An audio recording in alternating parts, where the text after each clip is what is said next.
Psalm 32, 3-4.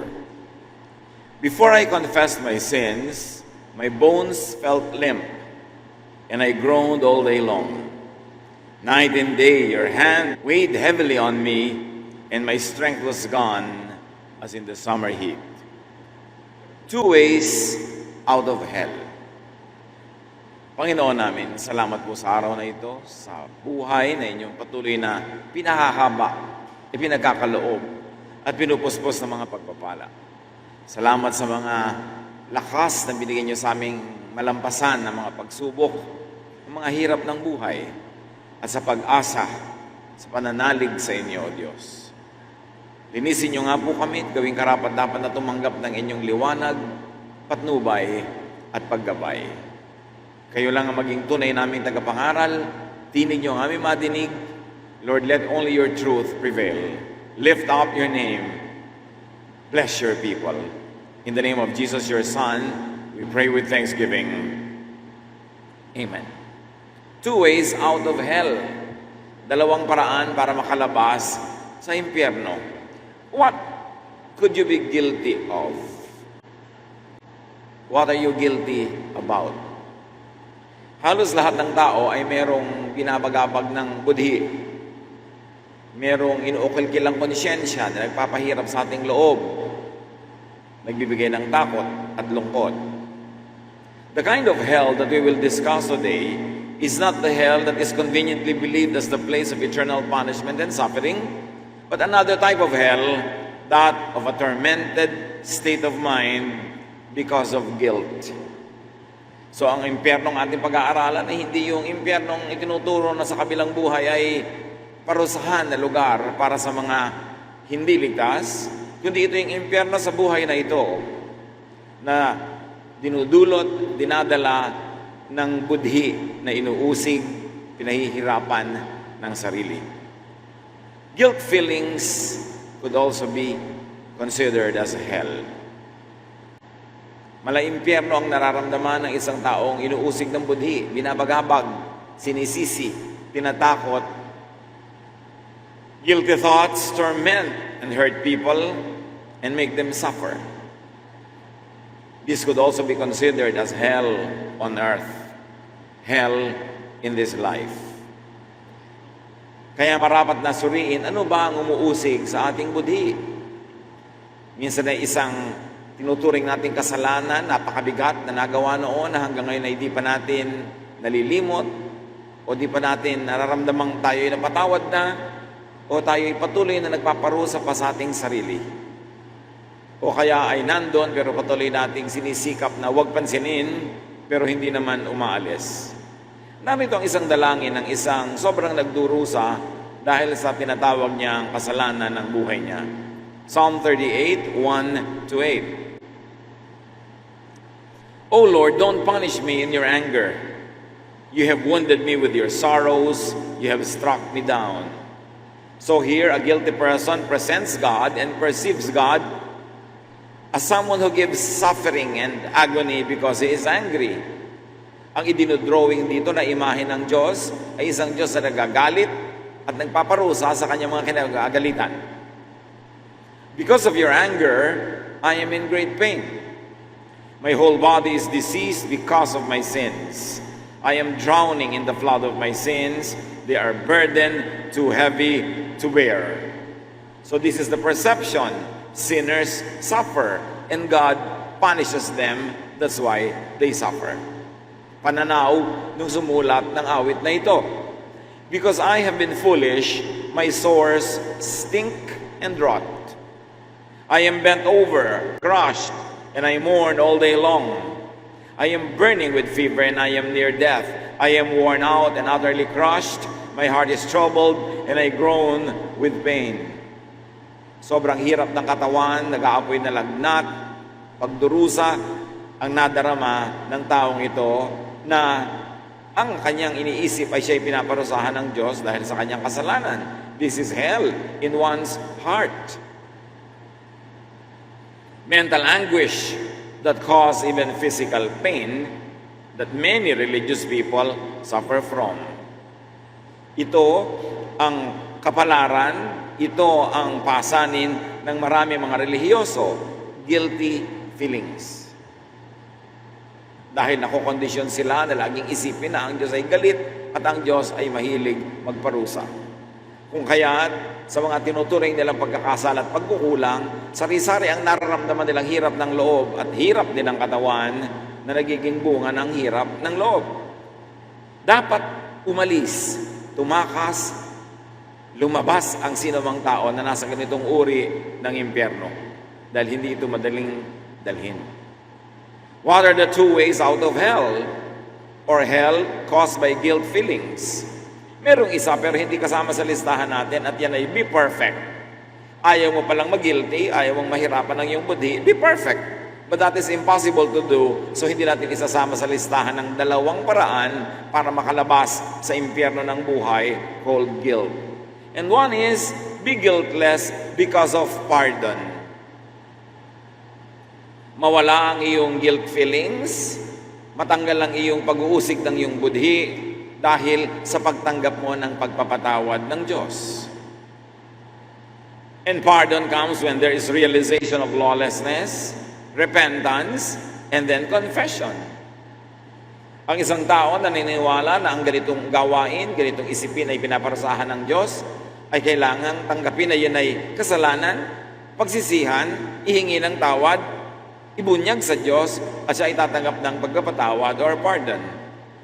One way to get out of that hell is to seek God's pardon. 1 John 1:9, but if we confess our sins to God, He can always be trusted to forgive us and take our sins away.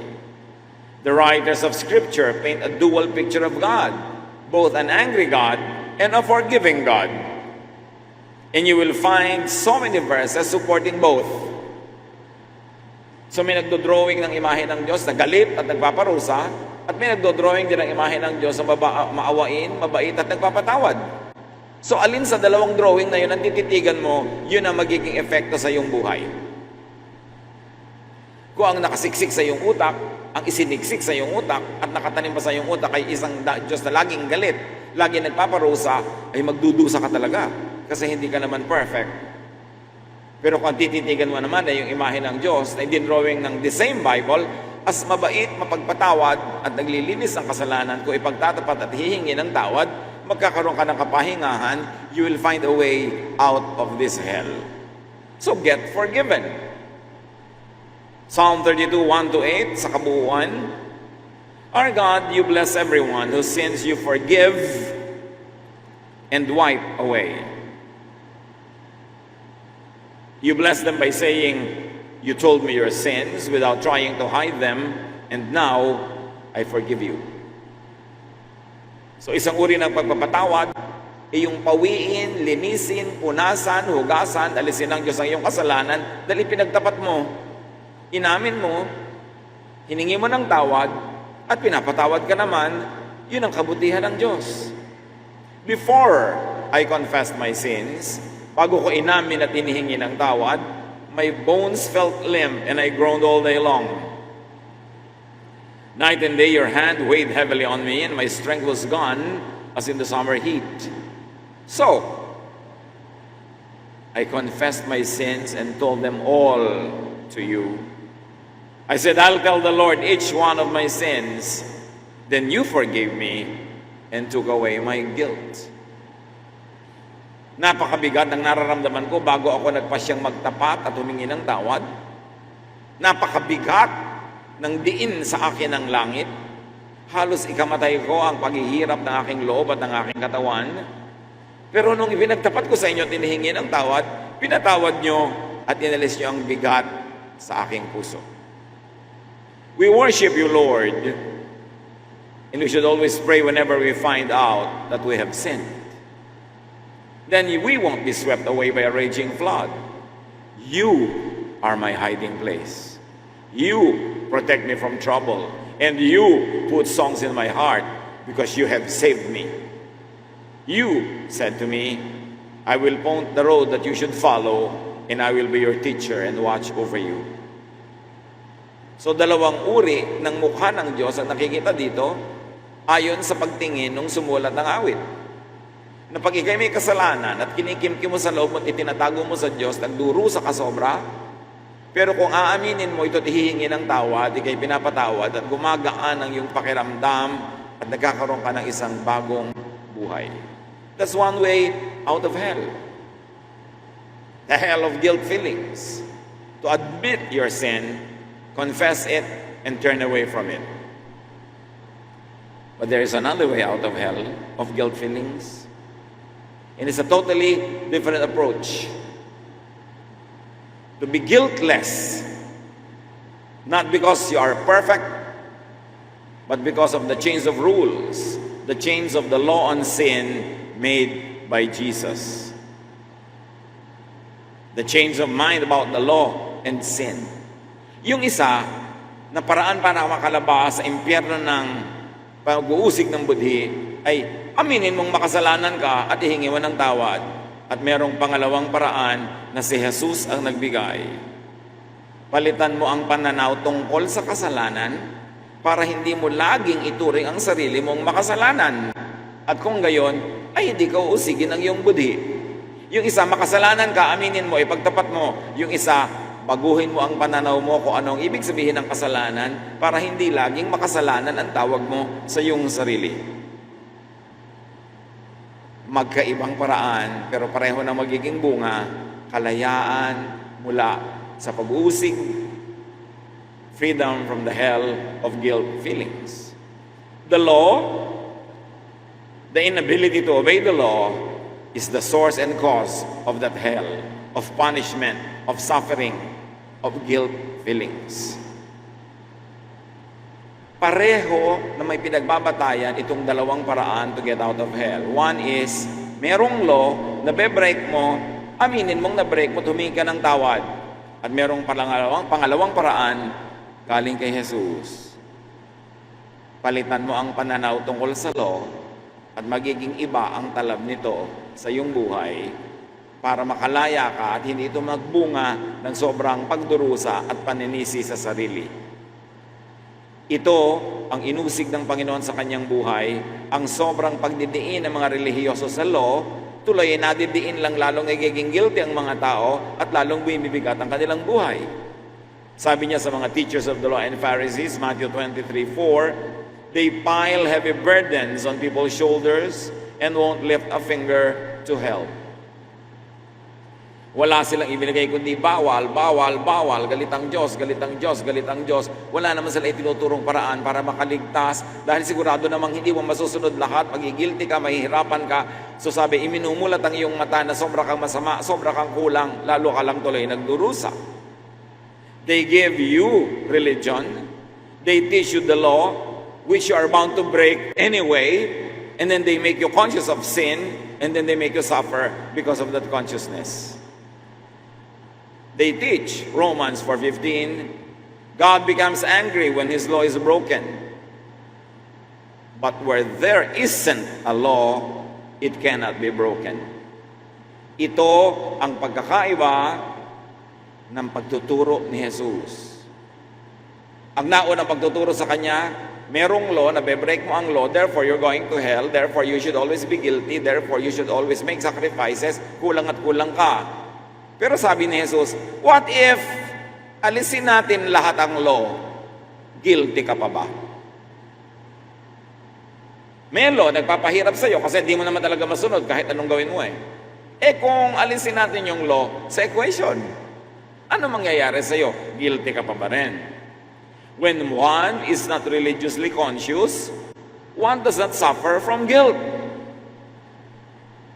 Pag may nakalagay na no parking at nag-park ka, dahil wala ka naman ibang maparkan talaga, guilty ka. Pero kung walang karato lang no parking at nag-park ka, guilty ka pa ba? Ito mga kapatid, ang turo ni Jesus. Na hanggang ngayon, napakakonting Kristiyano ang nakakaunawa. Jesus abolished the law. Masasya ka mga makikinig dahil ang gusto nila, Jesus plus law. Pero dumating nga si Jesus para yan ay palitan dahil hindi naman masunod. Nagigilty lang lahat ng tao, lumalakas lang tuloy ang relihiyon sa pang-uusig at sa paniningil. Ephesians 2:14-15, Christ gave His own body to destroy the law of Moses with all its rules and commands.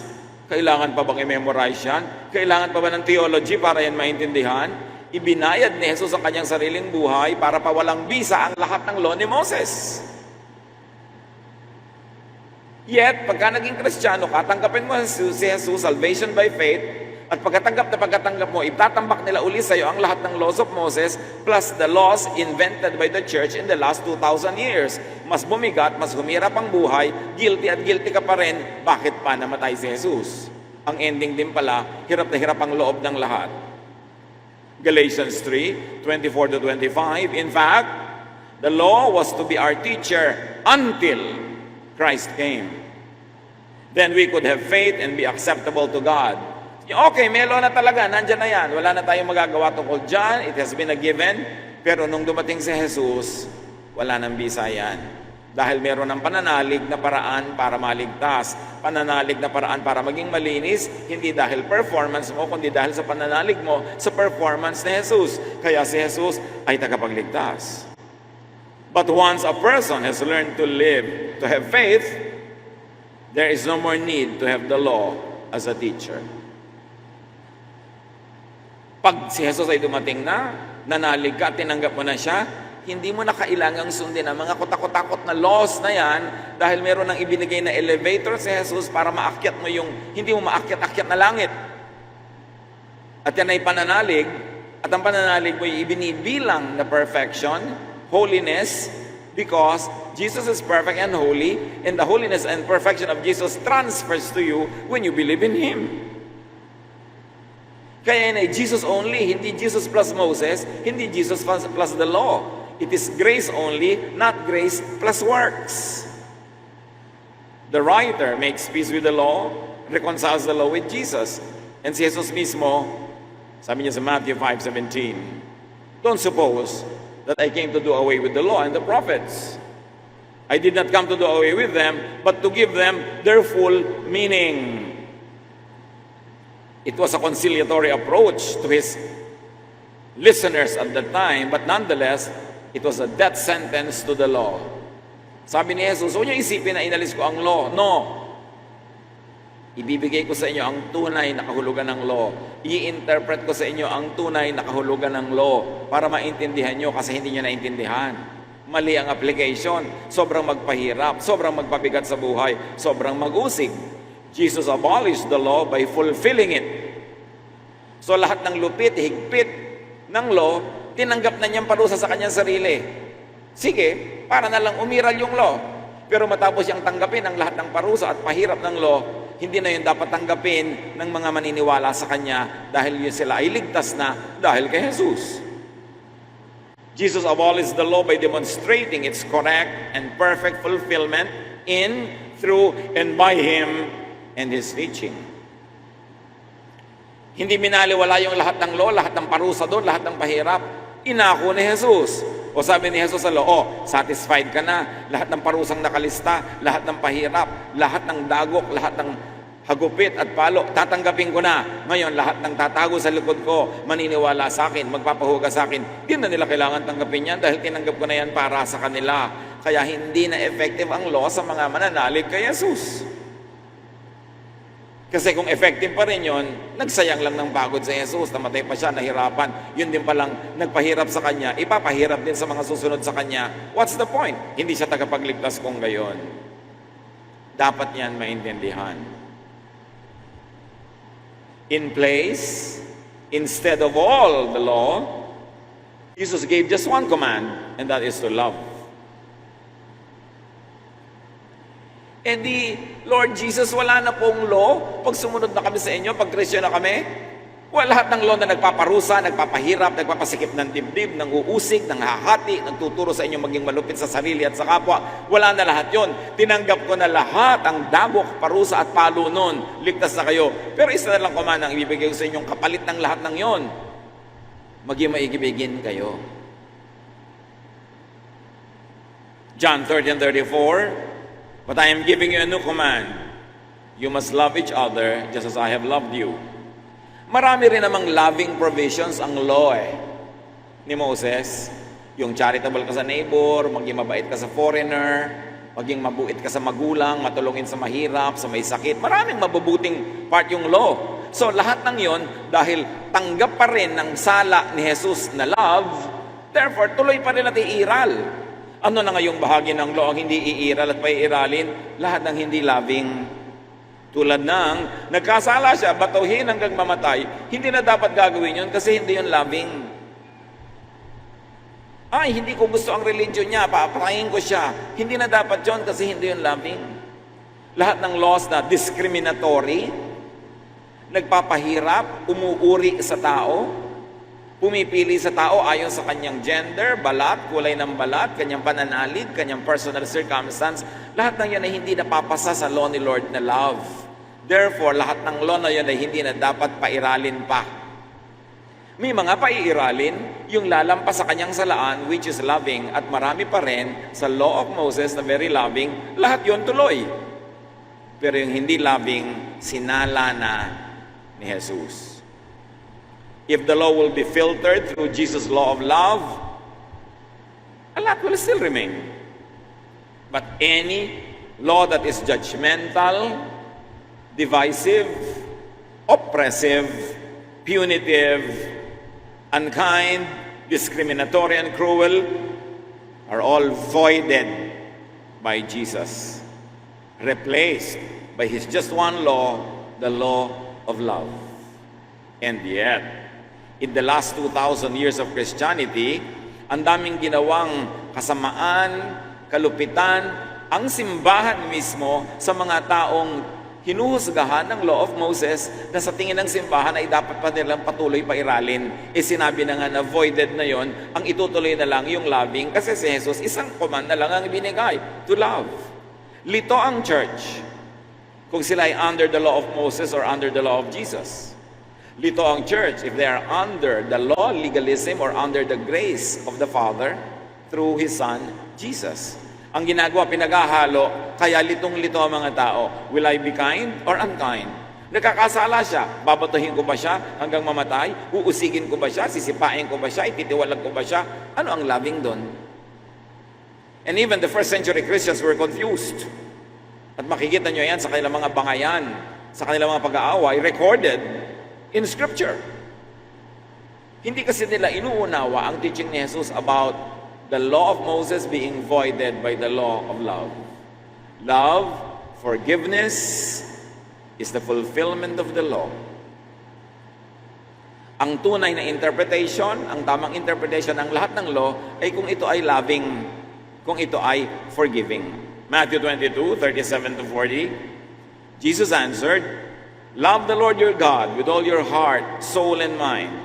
This is the first and most important commandment.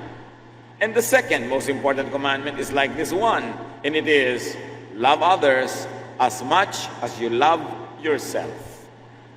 All the law of Moses and the books of the prophets are based on these two commandments."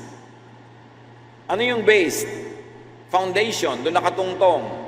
So pagka hindi loving of God and others, hindi yun nakatungtong sa tamang dapat tungtungan, dapat yun gumuho. Kaya sabi ni Jesus, do to others as you would have them do to you. And if you like to reverse that, don't do to others what you don't want to be done to you.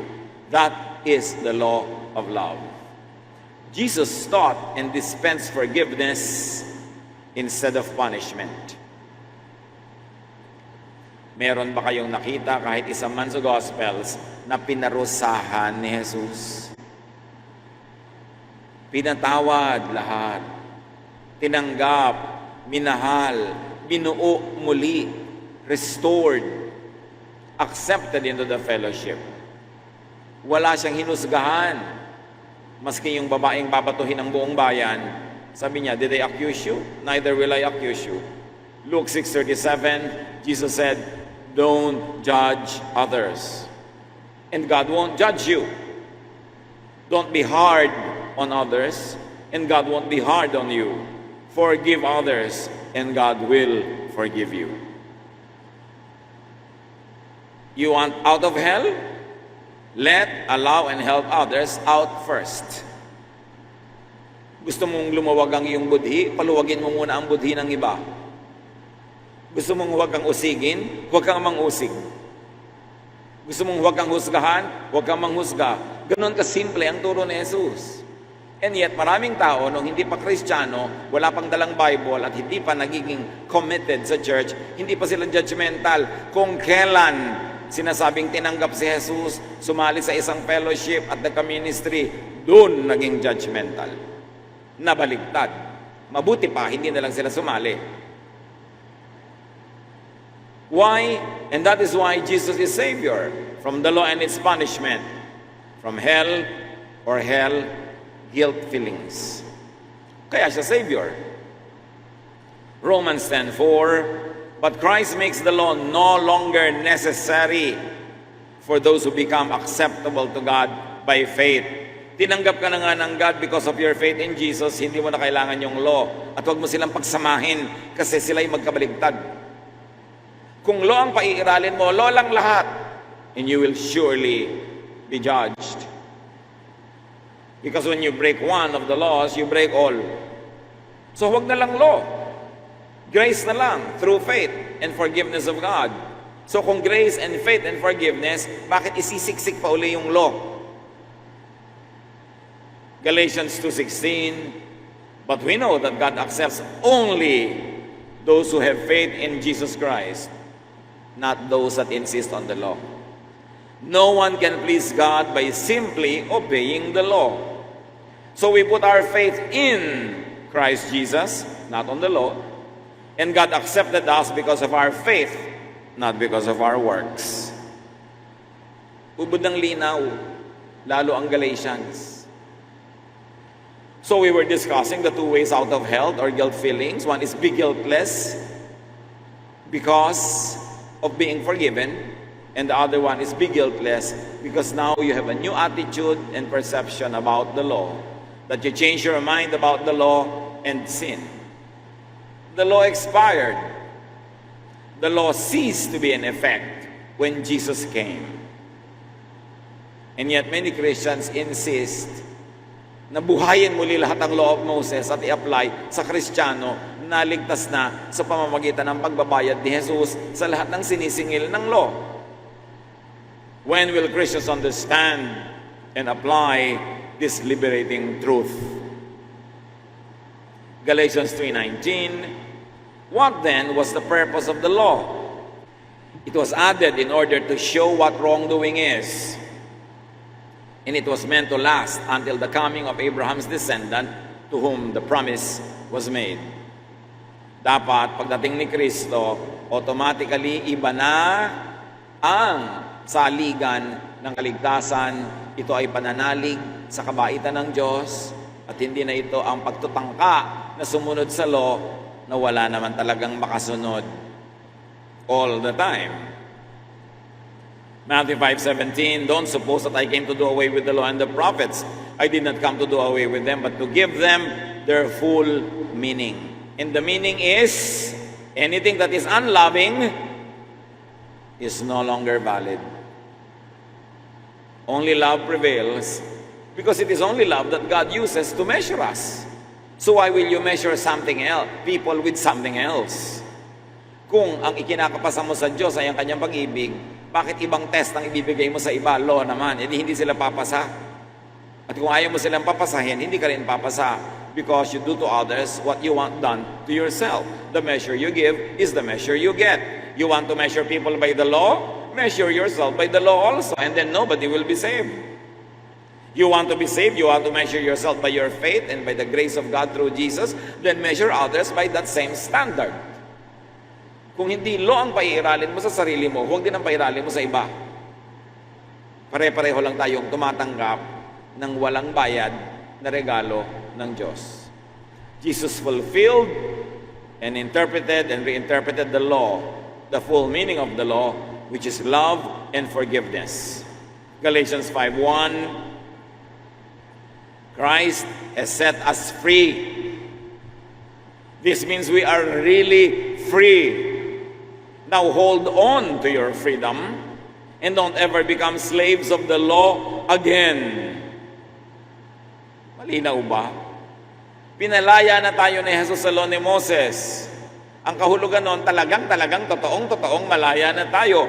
Panghawakan ninyo, panindigan ninyo, ipaglaban ninyo. Huwag niyong isuko sa mga kukuhan niyan at papalitan nila uli ng law of Moses para maging alipin lang uli kayo ng law na wala namang makakalaya, walang makakatakas, walang makakapasa. It will never work. That is why God sent His Son Jesus to supplant the law with love. Tapos ngayon, ipipilit mo pa rin. Bakit? Anong pandaraya ang nagaganap? Marami kasing mga tao, ang gusto nila lagi, ang teaching is about sin, sin, sin. You are a sinner, sinner, sinner. You are guilty, guilty, guilty. Ayaw nila na hindi yun ang topic. Ayaw nila na mapahinga ka. Ayaw nilang matahimik ang iyong loob. At ang tawag nila sa mga hindi nagdidiin nun, Antichrist. Ang tawag nila sa mga hindi nagdidiin ng kasalanan at kaparusahan, mga makasalanan, hindi totoong Kristiyano.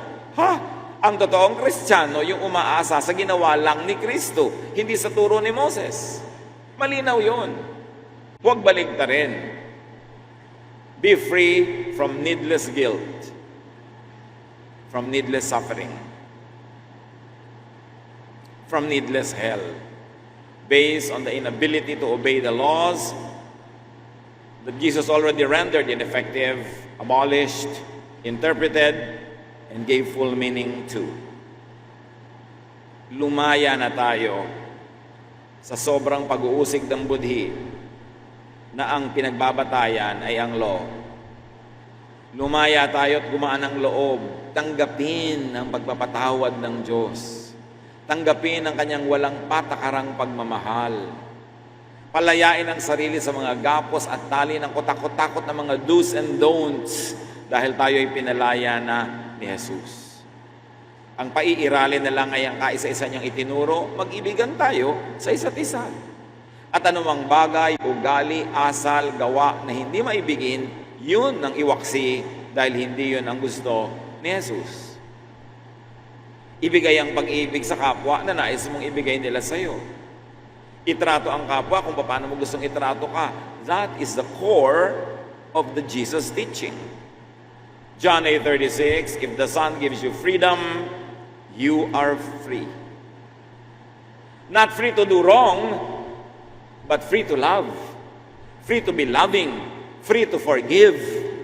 Yung iba ayaw magpatawad, ay para naan po ako magmumukhang konsentidor, baka magmukha po akong hindi holy pag nagpatawad ako. You are now free to love, free to forgive. Do not worry about your image that you might not look like Moses. You are free not to be like Moses. You are free to be like Jesus. Maibigin, mapagpatawad, relax lang, magaan, masarap, maginhawa, nakakapagpahinga. You are free to rest. You are free to relax. You are free to be yourself. And you are free to accept others for who and what they really are. That is what it means to be free in Jesus. Hindi mo na kailangan magmukhang Moses. Hindi mo na kailangan magmukhang Pharisee. You are free to be like Jesus. Romans 6:14-15, don't let sin keep ruling your lives. You are ruled by God's kindness and not by the law. Now, meron na naman baluktot na interpretation nito na don't let sin keep ruling your lives. Akala nila, huwag ka na magkakasala uli para hindi mo amo ang kasalanan. It is not what the verse says. What the verse is saying is, huwag mong gawing amo ang konsepto ng kasalanan na takot ka, baka nagkasala ka, baka mali ka na naman, baka pupunta ka na naman sa impyerno. Nagiging Diyos mo ang takot mo sa kasalanan. Ang Diyos mo ay maibigin na nagpatawad na sa iyo, hindi ka na dapat lagi nag-aalala tungkol dyan. Wala kang kasalanang ginagawa at magagawa pa na hindi bayad na sa krus. Gaano ka makaka-relax pag naintindihan mo yun? It doesn't give you a license to be evil. It gives you a license to be like Jesus, to love unconditionally and to keep forgiving people. And to also receive forgiveness. Sabi ni Pedro, how many times will I forgive my brother who sins? Is it 7 times? Sabi ni Jesus, no. Ang konti niyan, 70 times 7. And it's not even 490. It's forever. Because 7 is symbolic of perfection. Walang katapusang pagpapatawad ang ibibigay mo sa iyong kapwa Kasi walang katapusang pagpapatawad din ang ibinibigay sa iyo ng Diyos. The measure you give is the measure you get. Do not let the idea, the fear, and the issue of sin oppress you. Meron pa mga t-shirt nakalagay lagi, God saw what you did. Nakakatakot naman yun. Pero kung isipin mo, God saw the good thing I did, di nakaka-relax. Pero kung laging judgmental, God is always watching, waiting for you to commit an error, that is not the God that Jesus teaches us to love. But a forgiving God. Magkaiba ang drawing ng religion na ginagawa tungkol sa Diyos doon sa tunay na karakter ng Diyos. Ipinapanakot lagi ng religion ng Diyos, samantalang si Jesus dinala ang Diyos Ama sa tao para ang tao ay ma-relax, ang tao ay mapahinga, ang tao ay tumanggap ng walang patakarang pagmamahal. Dahil kawawa naman ang tao, lagi nilang inuusig ng iba, inuusig ng sarili. Gulong-gulo tuloy.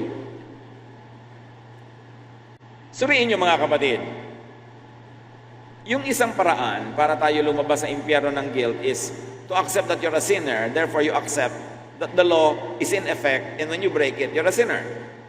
And there's another way to think that the law no longer is effective.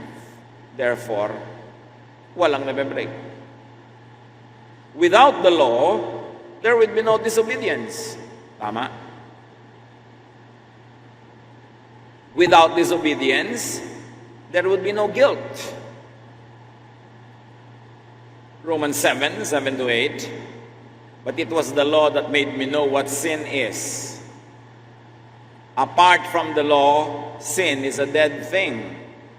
Ang lalim ng pagkaunawa ni Pablo. Sabi kaya ako naman na may kasalanan dahil ipinagbawal eh. Kung hindi naman ipinagbawal di hindi kasalanan yan. Kaya kung walang law, walang sin. Dumami lang ang sin kasi dumami ang law. Kaya nga pinalitan na ni Jesus ang lahat ng law of love. Di ang daming sin ang nawala. Without guilt feelings, there would be no hell-like feelings and thoughts. So it all begins with the law. Without the law, there is no sin. Without the concept of sin, there is no guilt. And without guilt feelings, there will be no hell-like feelings. Romans 7:11, sin used this command to trick me, and because of it, I died. Halos namatay ako, ikinamatay ko ang pagsunod yan sa batas na yan, ang takot yan sa batas na yan. Pero sabi ni Pablo, kung wala namang batas, di walang bawal. Kung walang bawal, di wala ako nabe-break, di dapat sana tahimik ang buhay ko. Bakit ako tinambakan ng law? Na hindi ko naman masusunod talaga lahat.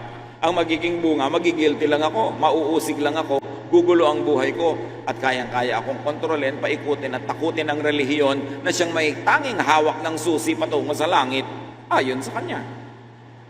It becomes very manipulative.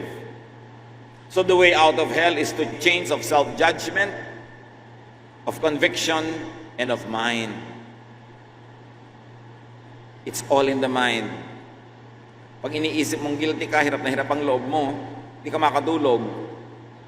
Pero sabi ng iba, bakit po yung mga taong hindi relihiyoso, parang nag-i-enjoy sa buhay, tahimik na tahimik. And up to a point, it's true, kasi hindi sila oppressed ng katakot-takot na law.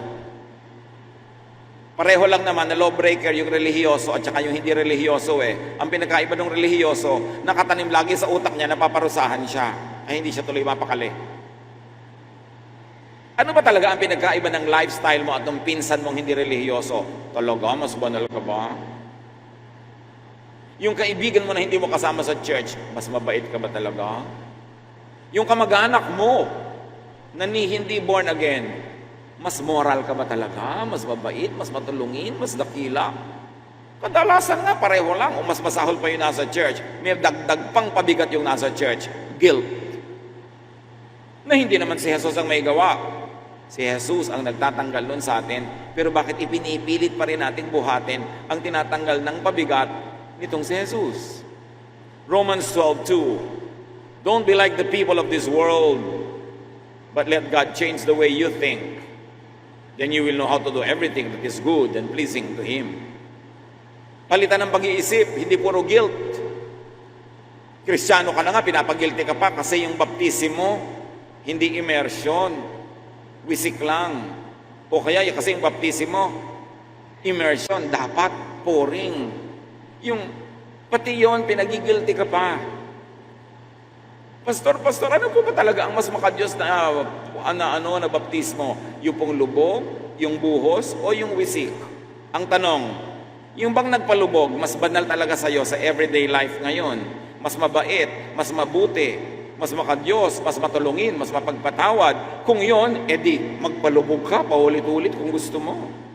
Pero kung yung nagpalubog, ipinagyayabang yung paglulubog niya, ang hambog-hambog, tapos hindi naman talaga ganun kabait, hindi naman talaga ganun makadiyos at matulungin, mapanghusga pa nga doon sa hindi nagpalubog, anong napala niya sa pagpapalubog? Wala. You will know them by their fruits. Ano po ba talaga ang tugtog na makadiyos? Yung pong mabilis, na may drum? Di po ba demonic yun? O yun lang pong organo, piano? Anong effect doon sa tumutugtog at sa kumakanta? Nagiging mas banal ka ba? Yung ba talagang ang tugtog lang ay organ ay mas banal kesa sa'yo? Mas mabait, mas mapagpatawad, mas matulungin. Abay kung ganon, mag-organ na lang tayo. Nakikilala ang puno sa bunga. Hindi sa forma. Kaya yung forma na puno ng igo sa puro dahon, wala namang bunga, isinumpa ni Jesus, tanluoy-tuloy. Formang-forma, wala namang palang bunga. So ano ang bunga na dinadala sa iyo ng iyong pananalig? Kapayapaan, katahimikan, o ligalig? Guilt, hell in your heart.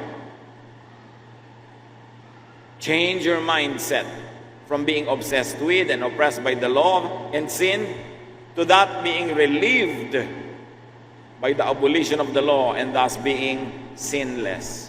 Dalawa lang to be sinless. One, to be perfect and obey all the law. Or number two, walang law, therefore walang nabe-break, therefore wala kang sin. Alin doon ang doable? Alin doon ang itinuro ni Jesus? Change your mindset from being tormented by guilt to being comforted by forgiveness and acceptance.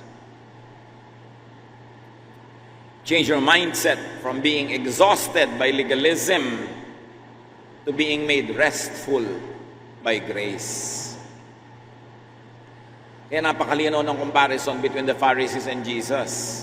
Ang dinadapuan ng mga Pharisees, ng mga relihiyoso, at marami pang Pharisees hanggang ngayon, ang nagiging bunga sa kanila, walang katapusang guilt, pag-uusig sa sarili, at panghuhusga sa kapwa. Meanwhile, ang dinadapuan ng Espiritu ng Diyos through Jesus, tinatanggap ang pagpapatawad ng Diyos, therefore nagiging mapagpatawad din sa iba. Nai-enjoy ang kaluwagan at pag-ibig ng Diyos, therefore nagiging maluwag din sa iba. At tinatanggap ang pag-ibig ng Diyos, therefore nagiging maibigin din sa iba. Kitang-kita kung sino ang naghahari sa buhay ng isang tao, ang Pharisee ba o si Jesus? Ang law ba o ang grace? Kita sa bunga. Ang bunga ay hindi lang yung gawain na panglabas, kundi yung kalagayan ng kanyang puso, ng kanyang kalooban. Siya ba'y napapahinga? Siya ba'y natatahimik? So to review, how to get out of hell? Accept the law, accept that you break it, and confess, seek forgiveness. Or have a totally different attitude towards the law as Jesus teaches us. Understand that Jesus set you free from the law, that you are no longer under the law, but under grace. Change from being a slave of sin, being judged as sinful, change from being a subscriber to the law to a subscriber to God's love. Hindi mahirap isipin. What oppresses your conscience? Meron pa ba tayong mga dalang kabigatan? Kung hindi nyo pa yan na ibibigay kay Jesus, ibigay nyo na. It's pointless to carry a heavy burden when Jesus tells you, "Come to me, all of you who are tired and heavy laden, and I'll give you rest." Ipahinga natin ating puso. Pusong nagkasala, nagkamali, may nagawang malaki, maliit na kasalanan, mabigat at magaan. Patawarin na natin ating mga sarili dahil pinapatawad tayo ng Diyos. At kasama noon, patawarin natin ating kapwa na siya namang utos sa atin ng Diyos na pag tumatanggap tayo ng pagpapatawad, ay magpatawad din tayo sa iba. Let's all relax. Let's be restful. Hindi nung buhat ng naging relihiyoso ka, naging mapang-usig ka pa sa kapwa, nakakapagod kang kasama. Kasi wala kang ginawa kundi maghanap ng kasalanan. Samantalang ang lahat ng kasalanan ay naipatawad na o hindi na kasalanan kasi tinanggal na ni Jesus yung law. Ang naging kasalanan na lang ngayon is to be unloving. At masarap namang sundin yung utos na yun, to be loving. Hindi yun mahirap sundin kung ang puso natin ay susunod natin sa tibok ng puso ni Jesus. Panginoon naming Diyos, turuan niyo po kami. Sino man ngayon sa mga kapatid ang may kabigatan dahil sa guilt feelings, ipakita mo na ito'y maaari na naming bitawan. Isuko kay Jesus at humingi kami ng walang patakarang pagpapatawad, pagtanggap at paglilinis. O kaya Panginoon, baguhin niyo po ang aming isip. Ipaunawa that under Jesus, we are no longer under the law. We should not be oppressed by the idea of sin, by the fear of sin, but we should be liberated and we should celebrate because of the idea of love of God through Jesus. Ipaunawa niyo sa amin ang pag-apply nito sa aming pang-araw-araw na buhay.